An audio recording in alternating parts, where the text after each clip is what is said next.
నందారం ప్రశాంత్ గారిని, వివిధ కార్పొరేషన్లకు సంబంధించిన చైర్మన్లు, వివిధ మున్సిపాలిటీలకు సంబంధించిన మున్సిపల్ చైర్మన్లు, కౌన్సిలర్లు, కొడంగల్ శాసనసభ నియోజకవర్గంలో ఉన్న ప్రతి గ్రామ పంచాయతీ సర్పంచ్, ఉప సర్పంచ్, వార్డు మెంబర్లను 2009 మొట్టమొదటిసారి కొడంగల్ శాసనసభ నియోజకవర్గానికి నన్ను శాసనసభ్యుడిగా గెలిపించడానికి తమ రక్తాన్ని చెమటగా మార్చి ఆనాడు మొట్టమొదటిసారి ఈ నియోజకవర్గంలో ఆశీర్వదించి ఆనాడు జెండా మోసిన ప్రతి నాయకుడు ఈరోజు ఈ వేదిక మీద ఆసీనులై ఎన్నో సంవత్సరాల నుంచి కన్న కలలను ఈనాడు మనము నిజం చేసుకోబోతున్న సందర్భము. ఇది జన్మకు మళ్ళీ రాని గొప్ప అవకాశం అని చెప్పి నేను ఈ సందర్భంగా కొడంగల్ ప్రజలకు నేను తెలియజేయదలుచుకున్నా. మిత్రులారా, ఈడ సజీవ సాక్షిగా పెద్దలు ఉన్నారు. వెంకట్రావు గారు లాంటి సీనియర్ నాయకులు ఎంతోమంది, ఒకవైపున ముద్దప్ప, ఇంకొక వైపున నందారం కుటుంబం. ఈ నియోజకవర్గంలో 55 సంవత్సరాల రాజకీయ చరిత్రను గమనించినప్పుడు పెద్దలు దామోదర్ రాజనరసింహ గారికి నేను వివరిస్తున్నా. కొడంగల్ శాసనసభ నియోజకవర్గం అంటే ఒకవైపున గుడి, మరోవైపున గడి. 50 సంవత్సరాలు ఈ శాసనసభ నియోజకవర్గ పరిధిలో గిరిగీసుకున్నట్టుగా రాజకీయాలను నడిపిన ఉద్దండులు ఈరోజు ఈ శాసనసభ నియోజకవర్గ అభివృద్ధి కోసం గుడి గడి ఏకమై కొడంగల్ శాసనసభ నియోజకవర్గాన్ని ఒక నందన వనంగా, పాడి పంటలతో విరసిల్లే వేదికగా ఈరోజు కలిసి వచ్చినందుకు ఆ వైపును ఈ వైపును ఇద్దరిని మనస్ఫూర్తిగా నేను అభినందిస్తున్నా. మాజీ మున్సిపల్ చైర్పర్సన్ జగ్గప్ప కావచ్చు, ఈనాటి చైర్పర్సన్ నందారం ప్రశాంత్ కావచ్చు, 4వ తరం ఈరోజు ఇక్కడ రాజకీయాలలో వాళ్ళు ఉన్నారు.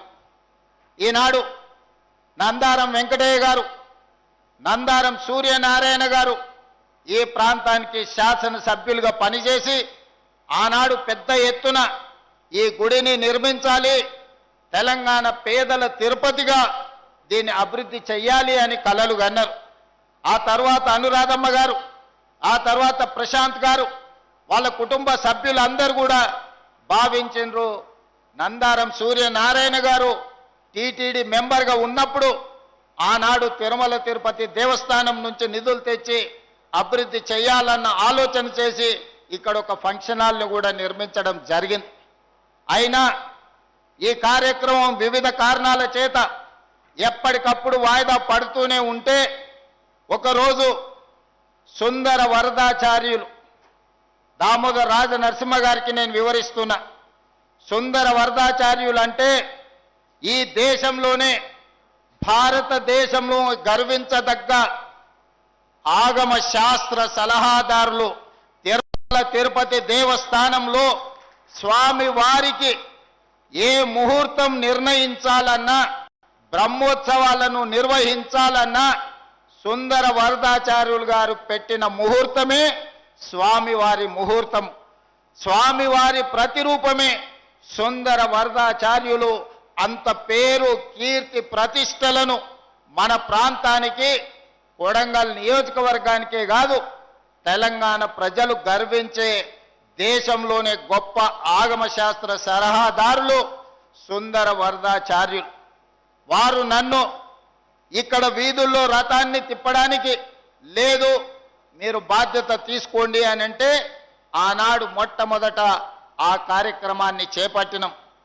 వారు ఈరోజు మన మధ్యలో లేకపోవడం తీరని లోటు. వారి లాంటి ఆగమ శాస్త్ర సలహాదారులు ఈనాడు ఈ వేదిక మీద ఈ సుముహూర్త కార్యక్రమం వారి చేతుల మీద జరిగిన ఉంటే నిజంగా దేవుడు కూడా సంతోషించి ఉండేవారు. వారి చివరి కోరికను తీర్చే అవకాశం సుందర వరదాచార్యులని శాశ్వతంగా ఈ సమాజం ఈ ప్రజలు గుర్తు పెట్టుకునే విధంగా అద్భుతంగా ఈ మందిరాన్ని తీర్చిదిద్దడమే కాకుండా నేను ప్రిన్సిపల్ సెక్రటరీ ఎండోమెంట్స్ గారికి, ఎండోమెంట్స్ కమిషనర్ గారికి, అదేవిధంగా జిల్లా కలెక్టర్లకు సూచన చేస్తున్న సుందర వరదాచార్యులు గారి పేరు ఈ ప్రాంగణంలో ఏదో ఒక విడిదికి మీరు పెద్ద ఎత్తున పెట్టాలి. శాశ్వతంగా పెద్దయ్య గారి పేరు ఈ ప్రాంతంలో, వారి పేరు చాలా మందికి తెలియదు. పెద్దయ్య గారు అంటే ప్రతి ఒక్కరికి తెలుసు.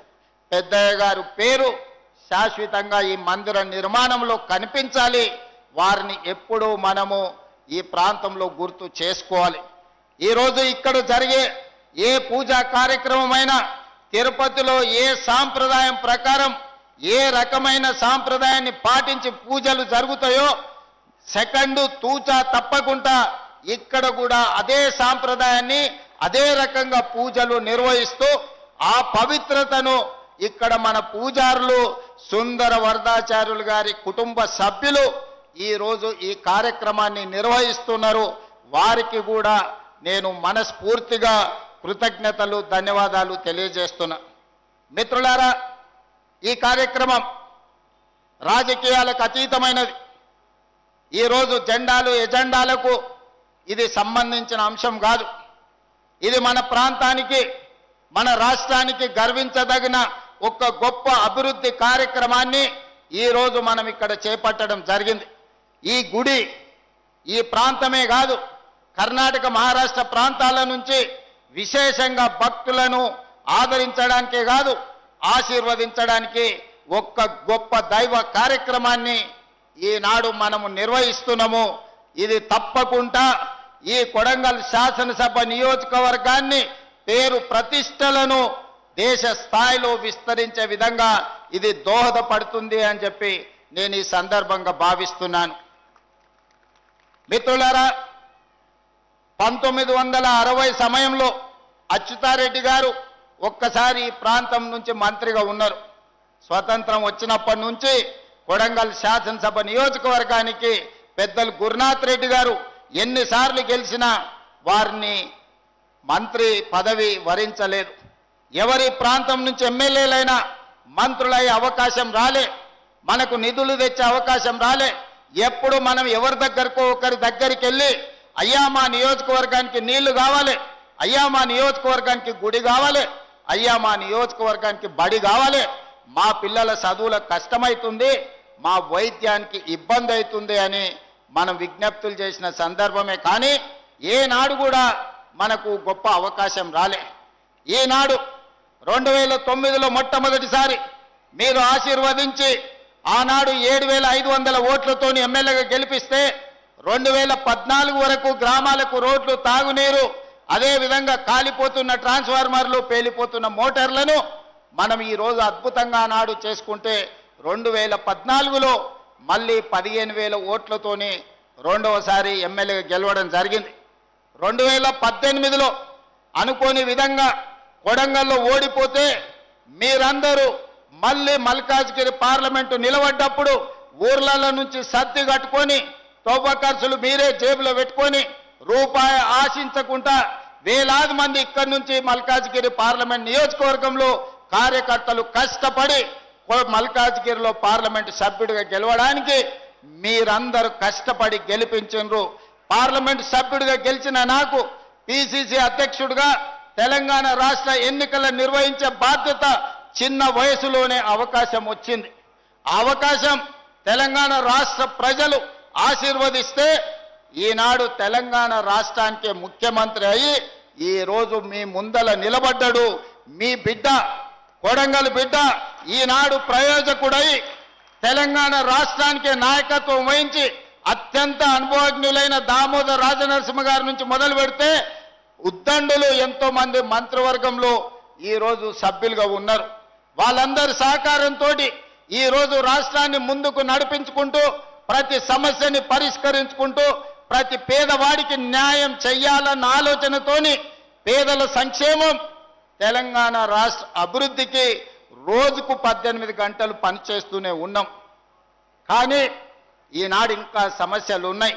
సాగునీరు కావచ్చు, తాగునీరు కావచ్చు, విద్య కావచ్చు, వైద్యం కావచ్చు, పేదలకు అందించే రేషన్ కార్డు కావచ్చు, ఇందిరమ్మ ఇండ్లు కావచ్చు, షాదీ ముబారక్ కావచ్చు, కళ్యాణ లక్ష్మి కావచ్చు, రైతు రుణమాఫీ కావచ్చు, రైతు భరోసా కావచ్చు, సన్న బియ్యం కావచ్చు, అదే విధంగా ఫీజు రియంబర్స్మెంట్ కావచ్చు.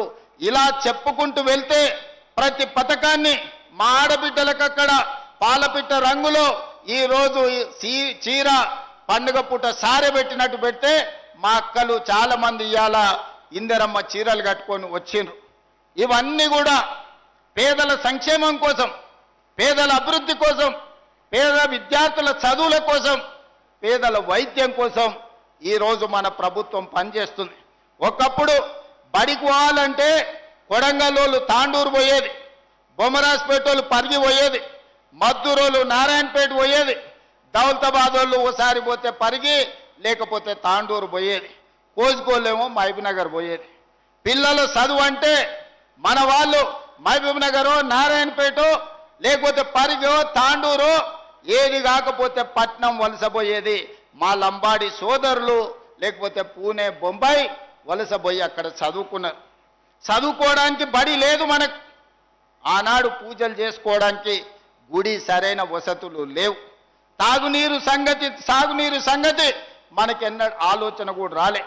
తెలంగాణలోనే ఎత్తైన ప్రాంతం చంద్రవంచ దగ్గర 624 ఎఫ్ఆర్ఎల్ లెవెల్ ఉన్నది.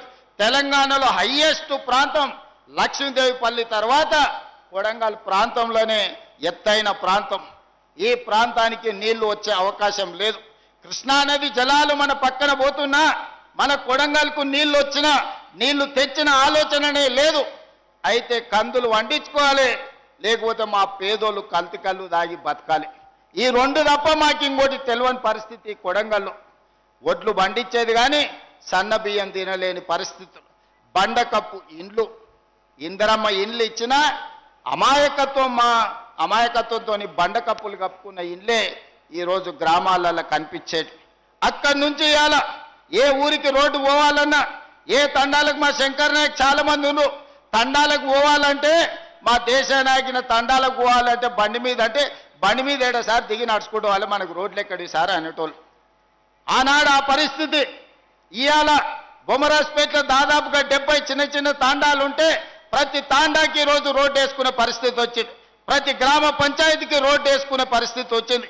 ఇవాళ కోస్గిలో కానీ ఎక్కడికి వెళ్ళినా ఆయల్లో సగం దూరం దిగి నడుచుకుంటూ పోయేది ఎన్నికల ప్రచారం అంటే. మరి ఇవాళ పరిస్థితుల మార్పు వచ్చిందా లేదా? మా సర్పంచ్ సాబులు అందరూ లీడర్లు అందరూ నా ఎదురుగా వేదిక ముందు వాళ్ళు ఉన్నారు. వాళ్ళ కష్టంతోనే ఇవాళ నేను ఈడున్నా.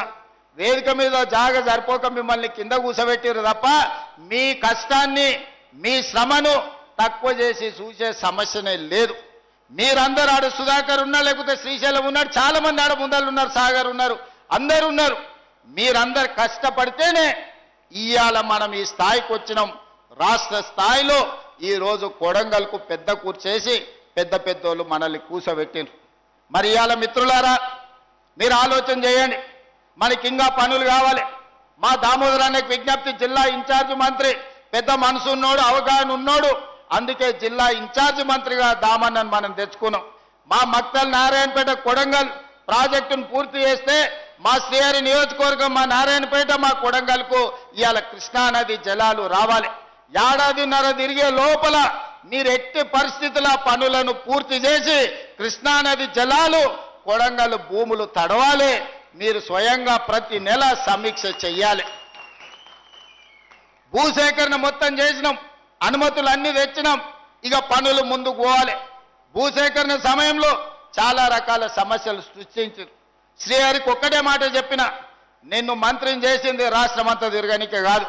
మక్తల్ నారాయణపేట కొడంగల్ ఎత్తిపోతల పథకం భూసేకరణ పూర్తి చేస్తేనే నువ్వు పట్నం దిక్కు రావాలి, లేకపోతే ఊర్లోనే ఉండాలి. నువ్వు మంత్రివి కాదు, నువ్వు సర్పంచ్ అనుకొని కింద కూర్చొని పేదోళ్ళతోని మాట్లాడి పని చేయమంటే 15-20 రోజుల్లోనే 98% భూసేకరణకు ప్రజల్ని ఒప్పించి సంతకాలు పెట్టించి నెల తిరిగే లోపల మంత్రి శ్రీహరి గారు అక్కడ కూర్చొని, శివకుమార్ రెడ్డి అక్కడ కూర్చొని మొత్తం భూసేకరణ చేపించు. ఇవాళ ఏ అడ్డంకి లేదు. నిధులు ఎప్పుడు కావాలన్న సగం రాత్రైనా విడుదల చేయడానికి నేను సిద్ధంగా రెడీగా ఉన్నా. మరి ఇవాళ కృష్ణానది జలాలతోని 1.5 ఎకరాలకు మక్తల్, నారాయణపేట, కొడంగల్ వరకు మా అన్ని మండలాలకు మద్దూరు, దౌలతాబాదు, కోజ్కి, కొడంగల్, బొమ్మరాజ్పేట చెరువు వరకు ఈ రోజు నీళ్లు తెచ్చుకునే అవకాశం ఉంది. మా సర్పంచులు కానీ మా స్థానిక నాయకత్వానికి నా విజ్ఞప్తి ఒక్కటే, పనులు ఎంబడి శ్రీహరి గారిని, దామోదర్ అన్నను నిద్రపోనీయకండి. పట్నం వచ్చినప్పుడల్లా పోయి ఆ సార్లకు నమస్కారం పెట్టురు. సార్ మా కృష్ణా నీళ్ళు ఏమైనాయి, మా నీళ్ళు ఎప్పుడు వస్తాయి సార్ అని అడుగురు. గుర్తు చేయాలి. వడ్డించేటోడు మనోడైనా ఓ ముద్ద ఎక్కువ పెట్టాలంటే మనం పోయి గుర్తు చేయాలి. లేకపోతే కడుపు నిండినట్టు ఉంది, పెట్టాల్సిన అవసరం లేదు అనుకుంటారు. అదేవిధంగా కృష్ణా వికారాబాదు రైల్వే లైన్ మీకందరికీ తెలిసి ఎన్నేళ్ల నుంచి రైలు సప్పుడు ఇనుడే కానీ రైలును చూసిన పాపాన బోలే. ఆనాడు రామ్మోహన్ రెడ్డి నారాయణ స్వామి మంత్రి ఉన్నప్పుడు పోయి ప్రయత్నం చేసింది. ఇవాళ పూర్తిగా మన కళ ఫలించబోతుంది. వికారాబాద్ కృష్ణా లైను 90% మంజూరైంది. ఏం వెళ్ళింది, తోక మిగిలింది. రాబోయే 2 నెలల ఆ తోక కూడా బయటికి గుంజి వికారాబాద్ కృష్ణా రైల్వే లైన్ మనం తెస్తాం. అదేవిధంగా ఈ ప్రాంతంలో అపారమైన సున్నపు గనులు ఉన్నాయి. పరిశ్రమలేమో కర్ణాటకలో ఉన్నాయి. లారీలేమో రోజు మన రోడ్ల మీద పోతే మన రోడ్లు పాడు చేస్తాయి. మన పిల్లలకు ఉద్యోగాలు రాలే. అందుకే ఈరోజు మనం టేకులకోడు ప్రాంతంలో పెద్ద ఎత్తున సిమెంట్ పరిశ్రమకు అన్ని అనుమతులు ఇచ్చినాం. రాబోయే 6 నెలల సిమెంట్ పరిశ్రమ నిర్మాణం జరిగితే మన చదువుకున్న పిల్లలందరికీ ఉద్యోగ ఉపాధి అవకాశాలు ఈరోజు పూర్తి చేసుకోబోతున్నాం. అదేవిధంగా మనం బడికి పోవాలంటేనే తాండూరు పోవాలి. కానీ ఇవాళ medical college, engineering college, degree college, polytechnic college, ఐటీఐలో, అదేవిధంగా సైనిక్ స్కూళ్ళ నుంచి మొదలు పెడితే అన్ని 220 ఎకరాల లగచర్ల ప్రాంతంలో ఒక ఎడ్యుకేషనల్ హబ్. హైదరాబాద్ వాళ్ళు కూడా మెడిసిన్ చదవాలంటే కొడంగల్కి వచ్చేటట్టు. ఆనాడు రాష్ట్రం నలుదిక్కులో మనం పోయేటోళ్ళం చదువుకోవాలంటే. ఈనాడు రాష్ట్రం నలుమూలల నుంచి మంచి చదువు చదవాలంటే కొడంగల్కు పోవాల్సిందనే విధంగా ఈ రోజు విద్యాశాఖను తీర్చిదిద్ది ఈ రోజు కేజీ నుంచి పీజీ వరకు, పాలిటెక్నిక్, ఐటీఐ నుంచి ఇంజనీరింగ్ కాలేజ్ వరకు, నర్సింగ్ కాలేజ్ నుంచి మెడికల్ కాలేజ్ వరకు ఈ రోజు కొడంగల్కు మనం తెచ్చుకున్నాం. అత్యంత వేగంగా పనులు జరుగుతున్నాయి. 1.5 సంవత్సరం తిరిగే లోపల ఇవాళ ఈ పనులను మనం పూర్తి చేసుకోవడానికి అవకాశం ఉంది. కాబట్టి మిత్రులారా, ఇవాళ తెలంగాణ రాష్ట్ర ముఖ్యమంత్రి అంటే కుటుంబ పెద్ద లాంటి పదవి. చిన్న వయసులోనే పెద్ద బాధ్యత నా భుజాల మీద పెట్టింది ప్రజలు, అదేవిధంగా మా నాయకులందరూ కలిసి. కాబట్టి ఆడ కూర్చున్న వాళ్ళని కానీ చాలా మందిని పేరున ఊర్లో 30-40 మందిని పేర్లతో పిలిచేటంత పరిచయాలు నాకున్నాయి. ఎప్పుడు మిమ్మల్ని కలవాలని, మీ మధ్యలో ఉండాలని ఎప్పటికప్పుడు నాకు ఆలోచన ఉంటుంది, కోరిక ఉంటుంది. కానీ రాష్ట్ర స్థాయి సమస్యల్ని పరిష్కరించి రాష్ట్రం నలుమూలలో తిరిగే ప్రయత్నంలో కొంత సమయం కొడంగల్కు వచ్చే దాంట్లో కొంచెం వెనక ముందు అవుతుంది. మీరే కథానాయకులై గ్రామాన రాజకీయాలు పక్కన పెట్టుండ్రి. ఎన్నికలు వస్తుంటాయి, పోతుంటాయి. 75 ఏళ్ల నుంచి ఎన్నోసార్లు పోటీ చేసినాం. ఎన్నోసార్లు గుడెన్న గెలిచింది, లేకపోతే గడెన్న గెలిచింది. ఎవరు గెలిచినా అధికారంలో మనం లేకపోవడం వల్ల, కొడంగల్కు పెద్ద కుర్చీ లేకపోవడం వల్ల మనకు నీళ్లు తెచ్చుకోలేకపోయినాం, నిధులు తెచ్చుకోలేకపోయినాం, బడి తెచ్చుకోలేకపోయినాం, గుడి కట్టుకోలేకపోయినాం. మరి ఇవాళ మీ ఆశీర్వాదంతో పెద్ద కుర్చీ కొడంగల్కు కదిలొచ్చింది. మరి ఈ 10 ఏళ్ళు మీరందరూ కలిసికట్టుగా ఉండాల్సిన అవసరం ఉంది. మళ్ళా 100 ఏళ్ళు రాజకీయం చేసుకుందాం. 2034 వరకు మన కొడంగల్ నియోజకవర్గంలో రాజకీయాలు, గుంపులు, గ్రూపులు పక్కన పెట్టండి. మనం కలిసి కట్టుగా పని చేసుకుంటేనే రాష్ట్రానికి, దేశానికి ఆదర్శంగా కొడంగల్ని మనం తీర్చిదిద్దుకున్న వాళ్ళం అవుతాం. ఇవాళ దేశంలో ఒక నియోజకవర్గం ఎట్లా అభివృద్ధి జరగాలి అని అంటే కొడంగల్ పోయి చూసి రావాలి అని అనుకునేటట్టు ఉండాలి.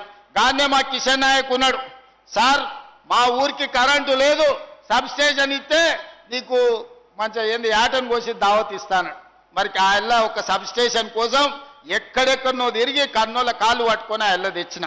ఇవాళ ఒక్కటి కాదు 100 కావాలంటే మనం సంతకం పెట్టుకుంటే అయితే ఒక్క సబ్ స్టేషన్ కోసం ఆ ఎల్ల కన్నమ్మ కష్టాలు పడాల్సి వచ్చిందారే మా కిషన్ నాయక్ అడిగే మరి ఎట్లనైనా చేయాలి కదా తండాలకు అని. మరి ఆయన సబ్స్టేషన్ తెచ్చుకున్నాం, ఒక్కటి తెచ్చుకుంటే పెద్ద విజయం అన్నట్టు అనిపించింది. ఇవాళ 400 kV సబ్స్టేషన్నే పరిగికి తెచ్చుకున్నాం. ఇవాళ పెద్ద ఇండస్ట్రియల్ పార్క్ 2000-3000 ఎకరాలల్లా పెద్ద పెద్ద పరిశ్రమలు దేనికే ఇవాళ మనము లగచర్ల దగ్గర మనం పెద్ద పరిశ్రమలే కట్టుకుంటున్నాం. డైరెక్ట్ కోస్గి నుంచి ఇంటర్నేషనల్ ఎయిర్పోర్ట్ వరకు 300 ఫీట్ల రోడ్డు ముంబై పూనా ఎట్లుంటుందో అంత గొప్ప రోడ్డు ఇవాళ మనం తెచ్చుకుంటున్నాము. ఇవాళ కొడంగల్ చౌరస్తా ఆ ఎల్ల ఎట్లుండే ఇవాళ ఎట్లా తయారవుతుంది. ఆ ఎల్ల ఈ గుడికాడికి వస్తే ఎన్ని సందులు, ఎన్ని గొంతులు, ఎన్ని గుంతలు ఎట్లుండేనో మీరందరూ చూసారు. ఇవాళ మనం కట్టుకోబోతున్న గుడి నమూనా ఆ పక్కన కనిపిస్తుంది. అందుకే మిత్రులారా, ప్రతి ఊర్లో చిన్న చిన్న సమస్యలు ఉంటాయి, భిన్నమైన అభిప్రాయాలు ఉంటాయి, అక్కడక్కడ భేదాభిప్రాయాలు కూడా ఉంటాయి. కానీ నా సూచన ఒక్కటే, రాజకీయాలకు అతీతంగా మనం వ్యవహరించాలి. మనందరం కలిసికట్టుగా ఉండాలి. మీరందరూ కలిసికట్టుగా ఉంటే ఎన్ని వందల కోట్లైనా ఇవాళ మన దగ్గరికి తెచ్చుకునే పరిస్థితి మన చేతిలో ఉంది. దౌలతాబాద్లో వెంకటేశ్వర స్వామి గుడి ఆయల్లటి నుంచి కళ్ళలుగా అన్నాం దౌలతాబాద్ చెరువు మీద కట్టాలని. కోస్గిలో వేణుగోపాల స్వామి మా నరేందర్ మున్సిపల్ చైర్మన్ ఈయనే ఉండు. ఆయన సర్పంచ్ అవతల దిక్కున్నా, నేను ఎమ్మెల్యే యువతల దిక్కున్నా దానికి ఏదైనా చేయాలని అనుకున్నాం. ఆ విజయ్ కుమార్ ఎంపీటీసీ కూడా ఇవాళ వేదిక మీదనే ఉన్నాడు. ఇంతమందిని కోరుకున్నాం. రాఘవేందర్ వాళ్ళ ఊర్లకే రానిచ్చేటోడు కాదు నన్ను ఎన్నికలప్పుడు ప్రచారానికి వస్తే చంద్రవంశం. మరి ఇవాళ అందరూ ఈడనే ఉన్నారు. వేణుగోపాల స్వామి గుడి కట్టుకుంటున్నాం, పాలిటెక్నిక్ కాలేజ్ కట్టుకున్నాం, కోస్గి చౌరస్తా పెంచుకున్నాం, రోడ్లు వైడనింగ్ చేసుకుంటున్నాం. మనకు గుండుమాల్లో మోడల్ స్కూల్ తెచ్చుకున్నాం. ఆయన సురేష్ వాళ్ళందరూ నిలబడితే ఇవాళ నేను ఒకటే మాట చెప్పదలుచుకున్నా. మీరందరూ నిలబడ్డారు కాబట్టే నేను ఏడ పోయొచ్చినా మీరందరూ ఈడ కూర్చొని చక్కదిద్దిండ్రు కాబట్టే ఇవాళ మనం ఇంత గొప్ప అవకాశం వచ్చింది. ఇవాళ మనం అభివృద్ధి చేసుకునే పరిస్థితులు అనుకూలించినాయి. కాబట్టి చిన్న చిన్న సమస్యలు పక్కన పెట్టుర్రి. ఈరోజు విద్య, ఈరోజు వైద్యం, ఈరోజు సంక్షేమం, ఈరోజు ఇందిరమ్మ ఇండ్లు, ఈరోజు సన్న బియ్యం, పేదలకు రేషన్ కార్డు, ఇవాళ మనకు సాగునీరు, కృష్ణానది జలాలు, మక్తల్, నారాయణపేట, కొడంగల్ నీళ్లు సాధించుకునే అవకాశం వచ్చింది. రైల్వే లైన్ తెచ్చుకునే అవకాశం వచ్చింది. సిమెంట్ ఫ్యాక్టరీలు కట్టుకునే అవకాశం వచ్చింది. దేశంలో ఉండే గొప్ప గొప్ప పరిశ్రమలు రాబోయే 2 ఏళ్లలో కొడంగల్లో పెట్టే ఏర్పాటు ఇవాళ పెద్ద ఎత్తున జరుగుతుంది. మరి ఇన్ని పనులు జరిగినాయంటే మీ బిడ్డ పెద్దోడైంది కాబట్టి, మీ బిడ్డ ప్రయోజకుడైంది కాబట్టి 2009లో మీరు నాటిన మొక్క ఈరోజు పెద్ద చెట్టు అయి పండ్లు కాస్తున్నాయి. ఆ చెట్టును కాపాడుకున్న బాధ్యత మీది. ఆ చెట్టుకు కంచేసి కాపాడితేనే 10 కాలాల పాటు ఈ కొడంగల్ నియోజకవర్గం ఎక్కడికి వెళ్ళినా కూడా మా వాడు ఈరోజు ఈ స్థాయిలో ఉన్నాడు, మేము ఏడికెళ్ళినా తలెత్తుకొని నిలబడతామని ఈరోజు మనందరం మాట్లాడుకునే పరిస్థితి. కాబట్టి మిత్రులారా, ఇంత మంచి కార్యక్రమం మీరందరూ వచ్చి మంత్రివర్గం అంతా సహకరించి, మీరందరూ మంత్రివర్గంలో కొడంగల్కు ఏ నిధులు కావాలన్నా ఏమనుకుంటా మంత్రులందరూ సహకరించి సంతకం పెడుతున్నారు. కాబట్టి ఈ రోజు నీళ్ళు వచ్చినా, బడి వచ్చినా, గుడి వచ్చినా, రోడ్లు వచ్చినా, నీళ్ళ ట్యాంక్ వచ్చినా, రైల్వే లైన్ వచ్చినా, సిమెంట్ కంపెనీ వచ్చినా, పరిశ్రమలు వచ్చినా, కోస్గి నుంచి బరాబర్ ఎయిర్పోర్ట్ శంషాబాద్కు రోడ్డు వచ్చినా మంత్రులు సంపూర్ణంగా సహకరిస్తారు. మరి మీరు ఆ మంత్రులకి ఏమి ఇచ్చినా రుణం తీర్చుకోలేరు. కాబట్టి పెద్ద ఎత్తున సప్పట్లు కొట్టి మా అక్కలకు చీరలు, కుట్టు మిషన్లు ఏమిచ్చినా ఆ మంత్రులందరూ సహకరిస్తారు. మరి ఈడున్న మంత్రులు కాదు, హైదరాబాద్లో ఉన్న ఉప ముఖ్యమంత్రి ఆర్థిక శాఖ బట్టి విక్రమార్క నుంచి మొదలు పెడితే సాగునీటి పారుదల శాఖ మంత్రి ఉత్తమ్ కుమార్ రెడ్డి వరకు వినిపించాలి. గట్టిగా సప్పట్లు కొట్టాలి, ఇంకా గట్టిగా. ఏమైనా సీటీ కొట్టనీకి రాదా? ఏమైనా సాగర్ ఏం సప్లై చేస్తలేరు? ఏమైనా ప్రెస్ వాళ్ళు మధు నీళ్ళు కూడా కొడంగలే కదనే, మీ భూములకు నీళ్లు రావా? ఆ మంత్రులకు కూడా అయ్యో కొడంగల్ వాళ్ళు పెద్ద ఎత్తున ఆడబిడ్డలు కూడా సప్పట్లు కొట్టి సపోర్ట్ చేసిరంటే రేపు దామన్న శ్రీహరి మంత్రివర్గంలో వాళ్ళు పెద్ద ఎత్తున సప్పట్లు వచ్చి మనకు అండగా నిలబడ్డారు, సంతకం పెట్టురు అని సంతకం పెట్టిస్తారు. అవునా కాదా? అందుకే మీరందరూ అండగా నిలబడండి, కొడంగల్ అభివృద్ధి చేసుకుందాం. ఏం పనులున్నా ఇవాళ రోడ్డు అయినా 2027 డిసెంబర్ లోపల పూర్తి కావాలి. ఈ గుడి అయినా 2027 డిసెంబర్ లోపల పూర్తి కావాలి. విద్యాశాఖకు సంబంధించిన అన్ని స్కూల్స్ వచ్చే అకాడమిక్ ఇయర్ వరకే కంప్లీట్ చేయాలి. రైల్వే లైన్, సిమెంట్ పరిశ్రమల్ని అన్నిటిని కూడా 2027 డిసెంబర్ లోపల అన్ని పనులను పూర్తి చేసుకునేటట్టు ప్రతిరోజు పని చేయాల్సిందే. మా ప్రశాంత్ కూడా సమయం ఇవ్వాల్సిందే. ఈ మధ్య పట్నం దిక్కు ఎక్కువ పోతున్నాడు అంటే చైర్మన్ అయినాక దాటనీయకర్రీ, ఆడ బొమ్మరాజ్పేట కాడ గేట్ పెట్టురే, ఈయన నేడికి పోనీయకర్రీ, ఊరు దాటనీయకర్రీ. ఎందుకంటే ఈడ ఉండకుండా అప్పుడప్పుడు అట్లా పోయి ఆ ఊరు ఈ ఊరు చూసి వస్తున్నాడు ఆయన. అవేం కుదరవు. మా సర్పంచులకు కూడా ఎవరు ఏ పార్టీ నుంచి అన్న గెలవండి, నేను సర్పంచులకు మాట చెప్తున్నా, పని చేయించండి. గ్రామాలకు పేదోళ్ళకి ఇండ్లు ఇప్పియను, ఊర్లో రోడ్లు, డ్రైనేజీ, అన్నీ, కరెంటు, ఏమేం పనులు కావాలనో చేసుకోరు. మళ్ళా ఈ అవకాశం రాదు. ఇంక ఇంతకంటే పెద్ద కుర్చీ లేదు రాష్ట్రంలో తేనికే కూడా. కొడంగల్కి ఇంతకంటే పెద్ద కుర్చీ ఉందా? ఏనికే. ఇంకా పెద్ద కుర్చీ మనకి ఇచ్చినప్పుడు కావాల్సినవి తెచ్చుకోకపోతే, అవసరం ఉన్నది అడగకపోతే మనల్నే తప్పు పడతారు. అడగంది అమ్మాయినా పెట్టదు అంటారు. అందుకే మా అధికారులను, ముఖ్యంగా కలెక్టర్ గారిని, స్పెషల్ ఆఫీసర్ వెంకటరెడ్డి గారిని, పెద్దలు తిరుపతి రెడ్డి గారిని గ్రామంలో ఏమేం పనులు చేయాలి ఇంకా గ్రామాలలో రాసుకోండి. గ్రామాలకు పోండి, టీం వేసుకోండి. యూసుఫ్కు, ప్రశాంత్కు అందరికీ నేను సూచన చేస్తున్నా. ఈ మండలంలో ప్రతి మండలంలో మండల నాయకులు రాజేష్ అందరూ ఏ మండలం ఆ మండలం ఓ టీం